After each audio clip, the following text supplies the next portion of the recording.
ആ 5 കിലോ അല്ലേ? ഈ റേഷൻ കടയിൽ നിന്ന് കിട്ടണ ഇതേ ഒരാൾക്ക് കൊടുക്കണ അതിന്റെ അരി മുഴുവനും കോൺഗ്രസിൽ നിന്നും കിട്ടും. പറഞ്ഞു ആദ്യമേല് 5 കിലോ മാത്രം അങ്ങനെ പറഞ്ഞിട്ടുള്ളൂ. കാർഡുമേൽ 5 കിലോ, ഒരു കാർഡിന് 5 കിലോ തോന്നുന്നു. അല്ല അത് ഒരാൾക്ക് 5 കിലോ കിട്ടൂല.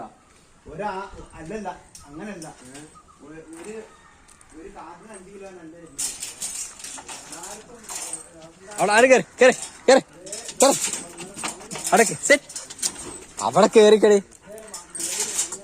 Set set set set set set നോക്കട്ടെ നോക്കട്ടെ